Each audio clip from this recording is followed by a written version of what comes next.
In times gone by, one quarreled oft with Guizhong concerning mechanical principles. We each had our ideals, and neither would yield. Under the pretext of a social gathering, one invited the impartial Rex Lapis to judge the quality of our creations. But Rex Lapis declared that Guizhong's obscuro vulpus mechanism was superior. Though one was too proud to acknowledge it, in one's heart, one knew that Guizhong was indeed the superior talent in the mechanical arts. As for the story between Guizhong and Streetward Rambler, that begins with a certain bell. In Guizhong's opinion, while mechanisms were no substitute for human composers, they were yet capable of producing simple but fine melodies. But Streetward Rambler believed music to be an expression of the soul, an emotional enterprise that could never hope to be replicated by machinery.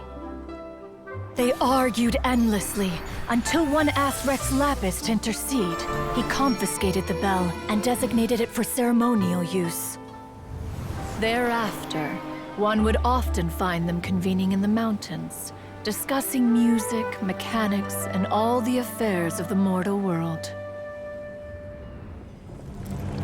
But these good times were not to last.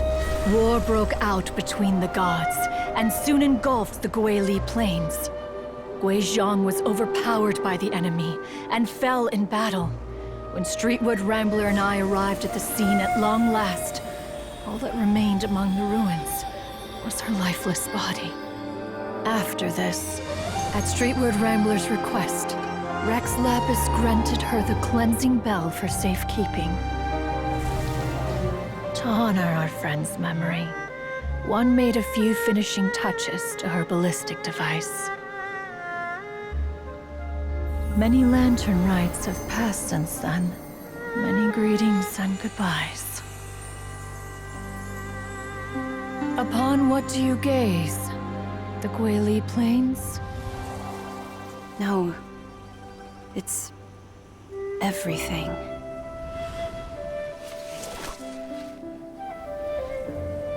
We think of human life as like a lantern that's lit one minute and extinguished the next. But are we Adepti so different? Perhaps as dust settles after a storm, we too must one day return to the world below.